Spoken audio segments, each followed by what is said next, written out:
LJP Chief Chirag Paswan is all set to address the media. From what we are understanding at the moment, all the allies have now said that they are very firmly standing behind Nitish Kumar. Arun Bharti, who's the brother-in-law of Chirag Paswan, visible there sitting right next to Chirag Paswan. Chirag Paswan contested on 29 seats and he's won 19 of them. Huge posters since yesterday have been put up across the city of Patna, which is the capital of the state of Bihar. Tiger Abhi Zinda Hai, which refers to Nitish Kumar. Chirag Paswan all set to speak.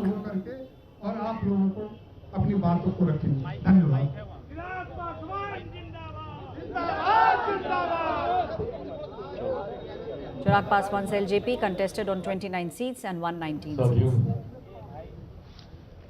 सर्वप्रथम इस press वार्ता में उपस्थित होने के लिए मैं media से जुड़े हुए मेरे तमाम पत्रकार साथी भाइयों का मैं स्वागत करता हूं।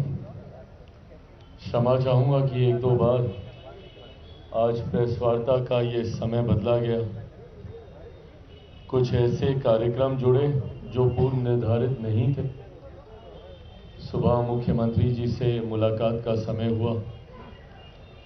लोक जनशक्ति पार्टी रामविलास का प्रतिनिधि मंडल मुख्यमंत्री जी से मुलाकात कर उनको विधिवत तौर पर जिस तरीके से उनके नेतृत्व में एनडीए गठबंधन ने चुनाव लड़ने का काम किया, उसके लिए हम सब ने मिलकर उनको बधाई दी। एक बधाई कल मैं उनको फ़ोन के माध्यम से पहले ही दे चुका था, पर आज विधिवत तरीके से मिलकर न सिर्फ उनको हम लोगों ने बधाई देने का काम किया, बल्कि आने वाले दिनों में क्या रूपरेखा सरकार की गठबंधन की रहेगी, उस पर भी हम लोगों ने चर्चा करने का काम किया।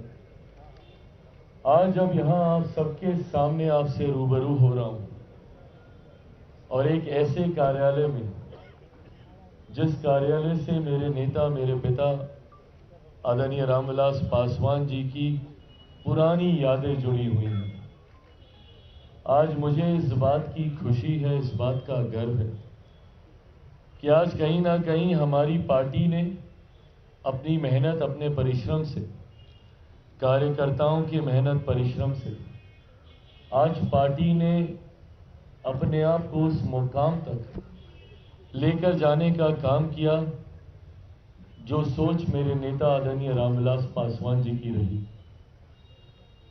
सन 2000 में जब से पार्टी का गठन हुआ, तब से लेकर अभी तक ये दूसरा पार्टी का सबसे बेहतरीन प्रदर्शन रहा। पहला प्रदर्शन 2005 में जब बिना किसी गठबंधन में मेरे नेता ने चुनाव लड़ने का काम किया, 29 विधायक जीते, पर परिस्थितियों वर्ष उस वक्त सरकार नहीं बनी और जिस तरीके से दोबारा चुनाव होने पर पार्टी का प्रदर्शन 2005 नवंबर में जब चुनाव हुए तो उस तरीके का नहीं रहा जो पहले फरवरी में हुए चुनाव में रहा था। और तब से निरंतरता में पार्टी ने कई संघर्ष के दौर देखे। 2009-2010 का एक ऐसा दौर आया जब 2009 लोकसभा में मेरे नेता आदरणीय रामविलास पासवान जी खुद भी उस वक्त वो चुनाव नहीं जीत पाए थे। वो एक कठिन समय जरूर पार्टी का था, पर उन्होंने हार नहीं मानी और 2014 में एक शानदार वापसी, उन 5 सालों में जिस तरीके से उनका संघर्ष रहा, एक शानदार वापसी उन्होंने करने का काम किया। इतिहास कहते हैं कि अपने आप को दोहराता है। लगभग 2020 के आसपास पुनः मेरे सामने ऐसी ही परिस्थिति आई जहां पार्टी की समाप्ति की भी घोषणा कई दलों के द्वारा कई अलग अलग मंचों पर कर दी गई थी। 2020 में पार्टी का प्रदर्शन अपेक्षा के अनुरूप नहीं रहा और उसके बाद 2021 में जिन उतार चढ़ाव से पार्टी और मैं खुद व्यक्तिगत तौर पर गुजरा, कहीं ना कहीं 2022 आते आते तक ये मान लिया गया था कि लोक जनशक्ति पार्टी और चिराग पासवान समाप्त है। पर मेरी रगों में भी मेरे नेता, मेरे पिता आदरणीय रामविलास पासवान जी का खून है। 2009 के बाद ना उन्होंने हार मानी थी और संघर्ष कर कर पार्टी को ऊंचाइयों तक वो लेकर गए थे। उन्हीं का खून मेरी रगों में है। 2020 में जब प्रदर्शन हम लोगों की अपेक्षा के अनुकूल नहीं रहा, मैंने भी उन्हीं से ही सीख लेते हुए पार्टी को नई ऊंचाइयों तक लेकर जाऊंगा, ये संकल्प लिया। 2024 में गठबंधन ने अपना विश्वास जताते हुए एक सांसद वाली पार्टी को 5 लोकसभा की सीटें दी लड़ने की और 5 की 5 हम लोग जीते। और विधानसभा में 0 विधायक वाली पार्टी, मैं एक विधायक बोलने लगा था, पर बोलते बोलते याद आया कि जो विधायक थे वो भी पार्टी का साथ छोड़कर चले गए थे और उन्होंने दूसरे दल का साथ थामा था। तो ऐसे में एक 0 विधायक वाली पार्टी को जिस तरीके से गठबंधन ने विश्वास जताकर 29 सीटें देने का काम किया और 29 में भी ऐसी सीटें देने का काम किया जो गठबंधन ने विश्वास रखा कि ये कठिन सीटें हैं और ये कठिन सीटें लोक जनशक्ति पार्टी रामविलास चिराग पासवान ही जिता कर ला सकते हैं। मेरे लिए ये बहुत बड़ी बात थी।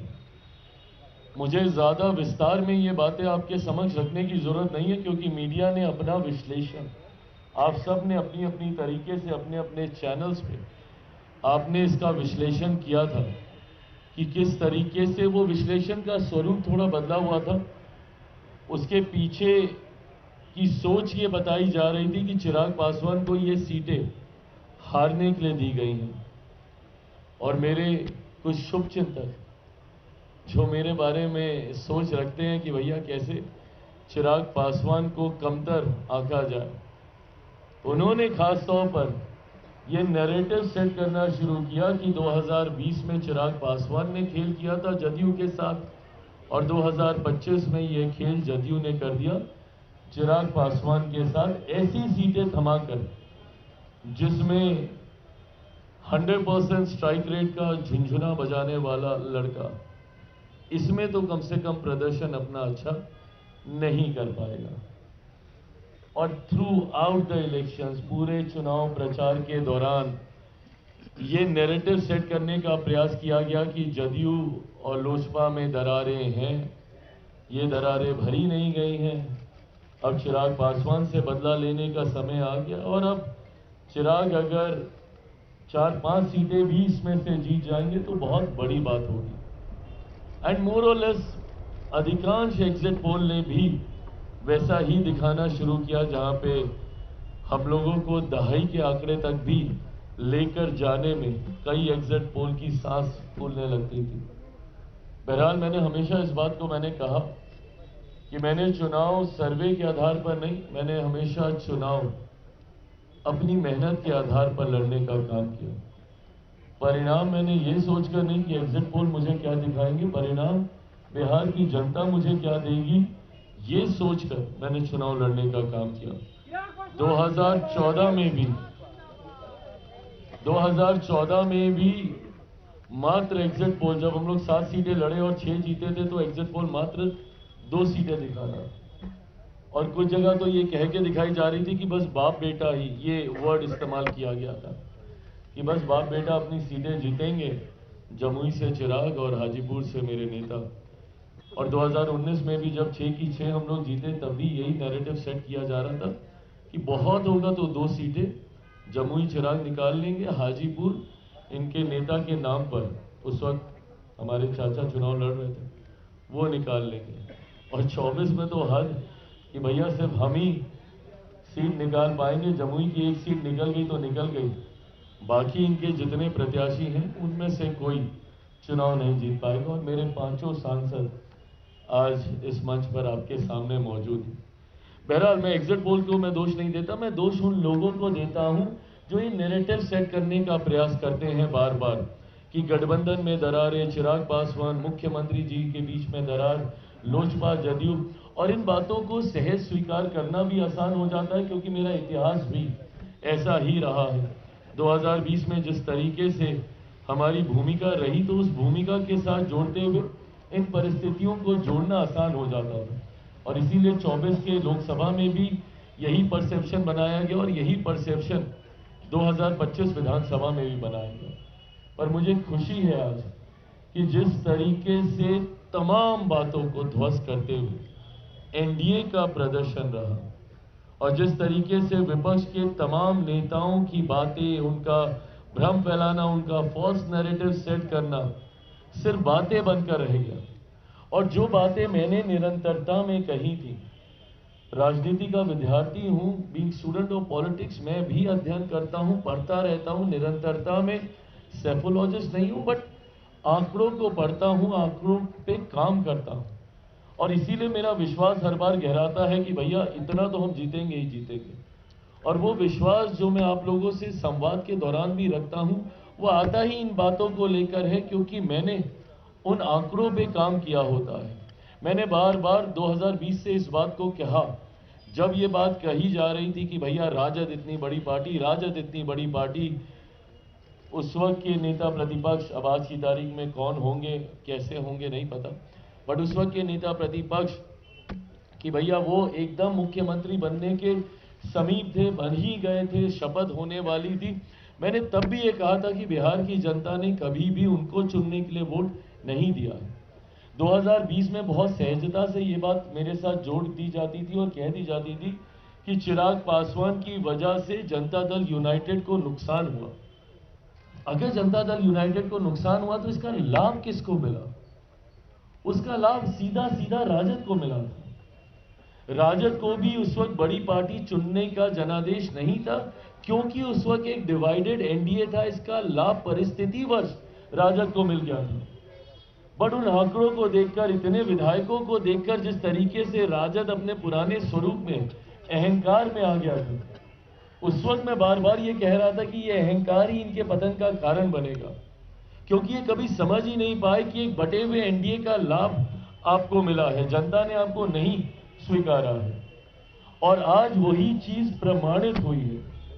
यही परिणाम 2020 में आते और जनता दल और राष्ट्रीय जनता दल की अगर मैं बात करूं तो ये तो 2005 से 2010 से समाप्त है ये पार्टी। 2010 में जिस तरीके से एनडीए को प्रचंड बहुमत, एक ऐतिहासिक बहुमत मिला था, उसी वक्त राजद को अस्वीकार कर दिया गया था और ये अस्वीकार 2005 में भी हो गया था। तो एक बार जो 90 के जंगल राज के बाद, उन 15 सालों के शासन के बाद जनता ने राजद को अस्वीकार करने का काम किया। बिहार की जनता ने कभी उन्हें दोबारा स्वीकार नहीं किया। अब उसके बाद से परिस्थितियां बनती गई। 2010 में जनता ने स्पष्ट जनादेश दे दिया कि भैया राष्ट्रीय जनता दल जंगल राज वाला नेतृत्व तो हमें नहीं चाहिए। पर 2015 में परिस्थितिवश पुनः उन्हें मौका मिला। मुख्यमंत्री नीतीश कुमार जी के उनके साथ जाने की वजह से उन्हें लाभ हुआ। और 2020 आते आते तक जिस तरीके से एनडीए में बिखरा हुआ, अगर 2015 का भी एनडीए वैसा ही रहता जैसे आज है तो भी इन लोगों के लिए खाता खोलना मुश्किल होता। 2020 में भी आज जैसे हम लोग हैं वैसे ही रहते तो इन लोगों के लिए दहाई का आंकड़ा पार करना मुश्किल होता। और 2025 ने तो प्रमाणित कर ही दिया भैया। इतना बुरा हर्ष, कई लोग सोचते हैं कि और कहते हैं कि भैया ये तो कल्पना भी नहीं की थी। बिल्कुल कल्पना की थी, मैंने कल्पना की थी। और मैं बार बार आप लोगों से बातचीत के दौरान इस बात को मैं कहता रहा था और मैं कह रहा था कि भैया अगर हम लोग यूनाइटेड तौर पर चुनाव लड़ लेंगे तो कोई कारण नहीं है कि राष्ट्रीय जनता दल या महागठबंधन अस्तित्व में भी आ सके। और इस बार जिस तरीके से इनकी बुरी करारी हार हुई है, ये दर्शाता है कि जिस तरीके से महागठबंधन राष्ट्रीय जनता दल को बिहार की जनता आज से नहीं दशकों से नकार चुकी है, पिछले 20 साल से नकार चुकी है। ये सिर्फ एक भ्रम बना हुआ है। और इस बार तो भ्रम यहां तक टूटा कि जिस एमवाई समीकरण की ये लोग बात करते थे, इस बार तो वो एमवाई समीकरण तक ध्वस्त हुआ है। और इस बार कई ऐसे एम हैं एक बड़ी संख्या में जिन्होंने हम लोगों का साथ देने का काम किया, जो मुख्य धारा के साथ जुड़ना चाहते हैं और कई ऐसे वाई के साथी भी हैं जो इस बात को समझ गए भैया कि वाई का मतलब सिर्फ एक परिवार है महागठबंधन में। वाई का मतलब मुख्यमंत्री भी मैं, मेरे जेल जाने के बाद मेरी अर्धांगिनी, अगली पीढ़ी आएगी तो मेरा बेटा सांसद बनने की बात आएगी तो मेरी बेटी, कोई भी लाभ मिलने की बात होगी तो मेरा परिवार। तो वाई भी इस बात को अच्छी तरीके से समझ गए। आज उसी समाज से आने वाले मेरे कई विधायक आप सबके पीछे यहां पर मौजूद हैं। तो ऐसे में चुनाव पहले दिन से ही स्पष्ट था कि जिस एकजुटता के साथ एनडीए चुनाव लड़ रहा था, जहां पर बात सिर्फ विकास की हो रही थी, जहां पर बात डबल इंजन से मिलने वाले लाभ की हो रही थी, जहां पे बात मेरे प्रधानमंत्री के सोच की हो रही थी, जहां पे बात मुख्यमंत्री नीतीश कुमार जी के अनुभव की हो रही थी, जहां पे बात बिहारी फर्स्ट की हो रही थी, जहां पे एनडीए घटक दलों की एकजुटता की बात हो रही थी, तो वहीं दूसरी तरफ महागठबंधन के अहंकार की बात हो रही थी, एक दूसरे को सम्मान ना देने की बात हो रही थी।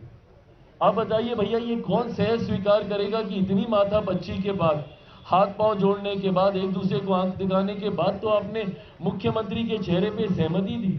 अगर ये सहमति इतनी पहले ही थी तो राहुल जी तो घूम के गए थे ना भैया बिहार, उस वक्त घोषणा कर देते उनके चेहरे पर किस तरीके से उनको डराना धमकाना पड़ा, तब जाके वो चेहरे की घोषणा हुई।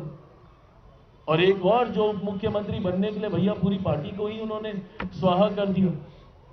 और उस पर भी अहंकार उस गठबंधन का देखिए कि जनादेश अभी तक आया नहीं था और 18 तारीख को हम शपथ लेंगे, 18 तारीख को हम शपथ लेंगे। ये लोकतंत्र की भाषा नहीं है, ये अहंकार की भाषा है, ये तानाशाही की भाषा है। और जिसको 90 के दशक के बाद जनता ने नकारा तो आज तक उन्होंने कभी स्वीकारा नहीं। आज के बाद राष्ट्रीय जनता दल जिस तरीके से ये सांप्रदायिकता जातीयता का प्रतीक बन चुका था, एमवाई समीकरण, और कल मुझे खुशी हुई कि जिस बिहार फर्स्ट बिहारी फर्स्ट की सोच को मेरे प्रधानमंत्री जी ने भी मजबूती से दोहराने का काम किया। जिस बात को मैंने हर मन से कहा कि सही मायनों में बिहार में कोई एमवाई समीकरण है तो उस एम में देश की ही नहीं दुनिया की आधी आबादी का प्रतिनिधित्व करने वाली महिलाएं हैं, तो उस वाई में मेरे प्रदेश की ही नहीं देश की सबसे बड़ी आबादी युवाओं की है। ये है सही मायनों में एमवाई का समीकरण। कल प्रधानमंत्री जी ने भी इस बात को मजबूती से कहने का काम किया। इस एमवाई समीकरण के साथ आने वाले दिनों में हमारी सरकार कार्य करने का काम करेगी, जहां पे जात पात धर्म मजहब से उठकर एक समावेश की सोच के साथ, जिसमें बिहार फर्स्ट बिहारी फर्स्ट का मजबूत समर्थन आप सबको देखने को मिलेगा। मेरे प्रधानमंत्री के सोच वाली सरकार, मुख्यमंत्री नीतीश कुमार जी के अनुभव वाली सरकार, बिहार फर्स्ट बिहारी फर्स्ट के समर्थन वाली सरकार आने वाले दिनों में आप सबको देखने को मिलेगी। मैं ये मानता हूं कि अगले 5 साल बिहार के लिए एक स्वर्णिम काल के तौर पर होंगे। पिछले साल सवा साल में हम सब ने अनुभव किया कि कैसे मेरे प्रधानमंत्री के लिए बिहार प्राथमिकता है। देश का प्रधानमंत्री साल भर के भीतर 12-13 बार बिहार आते हो। चुनाव प्रचार को जिस तरीके से उन्होंने लीड करने का काम किया, जिस तरीके से हर दूसरे दिन बिहार आकर उन्होंने यहाँ पे प्रचार करने का काम किया, ऐसे में परिणामों के बाद जहां मैं बिहार की जनता का धन्यवाद करता हूं कि सही समय पे लिया गया सही फैसला। आज की तारीख में बिहार में जरूरत है इस डबल इंजन की सरकार की, तो वहीं मैं मेरे प्रधानमंत्री का धन्यवाद करता हूं, जितनी मेहनत उन्होंने चुनाव प्रचार में करने का काम किया। हर दूसरे दिन बिहार आकर जिस तरीके से उन्होंने बिहारियों में ये विश्वास दिलाने का काम किया, चुनाव से पहले भी जिस तरीके से निरंतरता में बिहार आकर लाखों करोड़ों की परियोजनाओं को बिहारियों के लिए समर्पित करने का काम किया, न सिर्फ शुभारंभ किया बल्कि उद्घाटन कर बिहारियों को उन योजनाओं को समर्पित करने का काम किया। इन चीजों ने विश्वास बढ़ाया बिहारियों के मन में। और जिस तरीके से मुख्यमंत्री नीतीश कुमार जी ने इस पूरे चुनाव कैंपेन को लीड करने का काम किया, कल मैंने फोन के माध्यम से तो उनको बधाई दिया, आज व्यक्तिगत मुलाकात में भी मैंने मुख्यमंत्री जी को बधाई देने का काम किया। जिस तरीके से उनके ऊपर व्यक्तिगत आरोप लगाए गए, जिस तरीके से उनके स्वास्थ्य को लेकर बार बार विपक्ष के द्वारा टिप्पणी की गई, मुख्यमंत्री जी ने करके दिखाया कि आप जितना उनके ऊपर प्रहार कीजिएगा वो उतने ही मजबूत होकर बाहर निकलेंगे। ना सिर्फ उन्होंने चुनाव कैंपेन को लीड किया बल्कि विपरीत परिस्थितियों में जब बिहार के दूसरे तथाकथित युवा नेता कमरे में बैठे हुए थे, क्योंकि मौसम खराब है, तो फोन पे भाषण दे रहे थे, उस वक्त मेरे मुख्यमंत्री गाड़ी से जा जाकर वो प्रचार कर रहे थे। जितनी सभाएं उन्होंने की, उन्होंने करके दिखाया कि भैया उनके अंदर आज भी वो क्षमता है, और इन्हीं बातों पर विश्वास किया। जितने फॉल्स नैरेटिव विपक्ष ने गढ़ने का काम किया, मेरे प्रधानमंत्री के बारे में जो व्यक्तिगत टिप्पणी की, उनके बारे में जिस तरीके से उनकी मां को लेकर किसी भी मंच पर वोट के लिए ये नाचने लगेंगे, इन बातों को लेकर, कभी चौकीदार चोर है तो आज वोट चोरी की बात कहकर जितने व्यक्तिगत प्रहार उनके ऊपर हुए, उतना ज्यादा हमारा गठबंधन मजबूत हुआ। बिहार बिहारी मर्यादाओं के लिए जाने जाते हैं, अपनी सभ्यता के लिए जाने जाते हैं। ऐसी असभ्य भाषा कभी भी बिहारियों ने स्वीकार नहीं की है। ऐसे में एक बार फिर से इस असभ्यता को नकारने का काम किया गया है बिहार की जनता के द्वारा। मैं बिहार की जनता का धन्यवाद करते हुए मेरे प्रधानमंत्री का धन्यवाद करता हूं।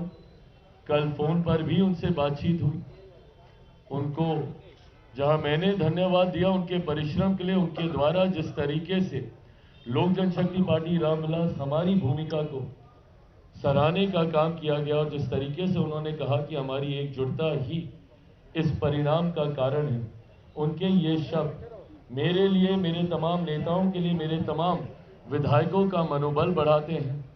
आज जिस तरीके से सुबह केंद्रीय गृह मंत्री अमित शाह जी का फोन आया और उनकी जो एक अहम सक्रिय भूमिका बिहार विधानसभा चुनाव के दौरान रही, उन्होंने जिस तरीके से लोक जनशक्ति पार्टी रामविलास की भूमिका को सराहने का काम किया, मैं, मेरी पार्टी उनका भी धन्यवाद करती है। जिस तरीके से भारतीय जनता पार्टी के राष्ट्रीय अध्यक्ष जेपी नड्डा साहब जी, उनकी सक्रिय भूमिका रही, विभिन्न राज्यों से आए हुए भारतीय जनता पार्टी के मुख्यमंत्री, उनकी भूमिका रही, और एनडीए के तमाम हमारे घटक दल, उपेंद्र कुशवाहा जी हों, आदरणीय जीतन राम मांझी जी हों, हम लोगों के बीच भी दरार दिखाने के बहुत प्रयास किए गए, पर जिस सहजता से एक दूसरे की सीट पर जाकर हम लोगों ने प्रचार करके एक दूसरे के विधायकों को जिताने का काम किया। आज जब मुख्यमंत्री जी से मुलाकात हुई तो जिस मुस्कुराहट के साथ वो बता रहे थे कि ये देखिए हम वोट डालकर आए हैं और हेलीकॉप्टर छाप पर हम वोट डालकर आए हैं, ये दिखाता है इस एकजुटता को। जहां मुख्यमंत्री जी का वोट हेलीकॉप्टर पर गया और अरुण जी यहीं पर मौजूद हैं हमारे बख्तियारपुर से, हमारे विधायक, तो वहीं दूसरी तरफ हमारा वोट भी तीर छाप को गया है। अलौली विधानसभा जहां से गठबंधन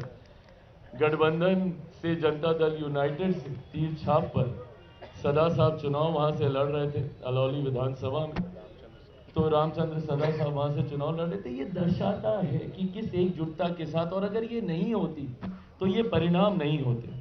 इन बातों को आज मैं दोहरा इसीलिए रहा हूं क्योंकि थ्रू आउट हम लोगों के बीच में, मेरे मांझी जी को लेकर, अरे लोकसभा में मैं उनके साथ बैठता हूं, उनसे संवाद करता हूं, उम्र में बड़े हैं, आदरणीय हैं, अनुभवी हैं, उनसे सीखता हूं। उपेंद्र जी को लेकर कि भैया महुआ की सीट को लेकर, ये महुआ के हमारे जॉइंट किलर यहाँ पे मौजूद है भैया संजय सिंह जी, ये वहां से जिस तरीके से इनकी जीत सुनिश्चित थी और जिस तरीके से विवाद को दर्शाने का काम किया गया, आज गठबंधन ने एकजुटता के साथ चुनाव लड़ने का काम किया। मैं यहाँ पर मौजूद मेरे तमाम योद्धाओं को, जिन्होंने मजबूती से चुनाव लड़ने का काम किया, और ये सामान्य बात नहीं थी जो मीडिया में ये चल रहा था, आंकड़े वो भी सही थे। लगभग 19 में से 16 सीटें हम लोगों की ऐसी थी जो सिटिंग सीट नहीं थी, और उन 16 सीटों में से भी कई सीटें ऐसी थी जिसको हम लोग लंबे समय से हम लोगों ने नहीं जीता था, जो पिछले That was Chirag Paswan, who took on his critiques, clearly said that he also reads and understands what's happening in Bihar, and also pinpointed that there was indeed fake narrative that was being peddled against him. Also spoke about the fact that his party, the LJP, has discussed the formation of the Bihar government. He remembered his late father, Union Minister Ramvilas Paswan, and said LJP's performance this time in the state of Bihar was its second best performance since the party's formation in 2000.